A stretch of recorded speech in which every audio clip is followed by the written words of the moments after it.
Anupama series से related update लेकर आ चुके हैं हम आपके बीच में। क्या है दिग्विजय सूद का पास्ट, जो लगातार मेकर्स आपको हर एक एपिसोड में इस नई कहानी में लगातार बताने की कोशिश कर रहे हैं या फिर हिंट्स देने का कोशिश कर रहे हैं। तो बात करेंगे इस वीडियो में दिग्विजय सूद के उस पास्ट की, और क्या कोई कनेक्शन है दिग्विजय सूद के इस पास्ट का अनुपमा के साथ या फिर कोठारी परिवार या फिर पराग कोठारी के साथ। क्योंकि हमने दूसरी तरफ भी एक स्टोरी देखा जिसमें पराग कोठारी जो है वो छोड़कर जा चुके हैं, लेकिन वो जल्द ही एंट्री होगी, तो उनकी एंट्री किस तरीके से होगी उस पर भी बात करेंगे। साथ ही साथ बताएंगे आपको कि इस पास्ट जो है दिग्विजय सूद जिस पे इतना ज़्यादा फोकस रखा जा रहा है, और साथ ही साथ उसको एक नई कहानी में बदलाव किस तरीके से करना है, ये भी मेकर्स आपको हल्की सी ही सही लेकिन परछाई दिखाने की कोशिश कर रहे हैं।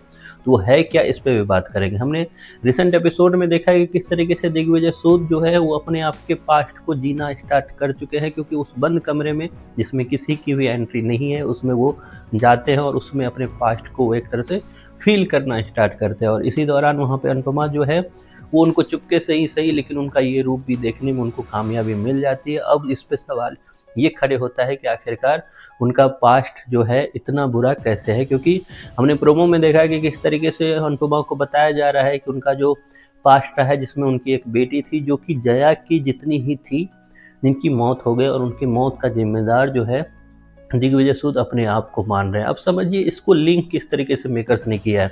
मेकर्स ने अचानक से सवाई विला आपको दिखाया गोवा के इस सरगोंडा इलाके में, और उसी सवाई विला में ना चाहते हुए भी अनुपमा और उनकी जो मुंह बोली बेटी है जया को वहां जाना पड़ा, और जया की ही उम्र की जो दिग्विजय सूद की बेटी थी वो भी है। अब यहाँ कनेक्शन समझिए किस तरीके से है कि अनुपमा जिसको काम चाहिए, दिग्विजय जिनके पास काफ़ी बड़ी कंपनी है, दिग्विजय जिनके पास बेटी नहीं है लेकिन अनुपमा के पास जया है। तो ये सारी चीज़ें लिंक इसलिए आपके सामने रखी गई क्योंकि ये आगे जाकर ये कहानी एक होने वाली। खैर उस पर तो एक सेपरेट वीडियो हम बात करेंगे, लेकिन यहाँ हम जान लेते हैं आखिरकार पास्ट है क्या, और इस पास्ट का कनेक्शन अनुपमा से तो नहीं, और इस पास्ट को किस तरीके से अनुपमा ठीक करती हुई नजर आएगी इस पर नज़र डालते हैं। किस तरीके से हमने देखा कि दिग्विजय सूद जो है वो अपने आप को उस तरीके से प्रेजेंट कर रहे हैं जो वो है नहीं। यहाँ तक कि हमने आज के एपिसोड में ये भी देखा कि उनका जो नौकर है वो लगातार ये भी बोलता हुआ नजर आया कि 4 साल से दिग्विजय सूद जो है एक ही तरह का नाश्ता खाते हुए नजर आ रहे हैं। ये सब चीज़ इसलिए हो रहा है क्योंकि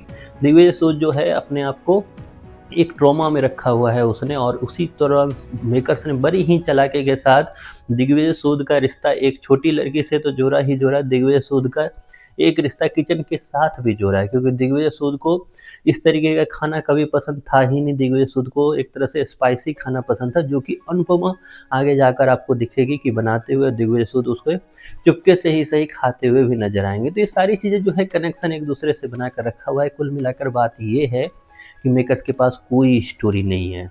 कुल मिलाकर फाइनल बात यही है कि मेकर्स के पास कोई स्टोरी नहीं है, बस इधर से कनेक्शन उधर जोड़ना है, जो कि बिल्कुल भी इम्पैक्ट नहीं छोड़ रहा है। ये नई कहानी जो है आप पे अगर इसका इम्पैक्ट पड़ रहा है तो आप ज़रूर कमेंट बॉक्स में बताएं, क्योंकि मुझे समझ नहीं आ रही है कि ये स्टोरी, इतनी हल्की स्टोरी चलाने के पीछे मेकर्स का क्या राज है या मेकर्स की सोच क्या है। क्योंकि अचानक आगे जाकर कुछ अगर बदलाव हो, देविका की एंट्री हो, या फिर जो वहाँ अहमदाबाद में जो लोग हैं उनकी एंट्री गोवा में हो, थोड़ी इंटरेस्टिंग होगी। लेकिन फ़िलहाल कोई उम्मीद नज़र नहीं आ रही है।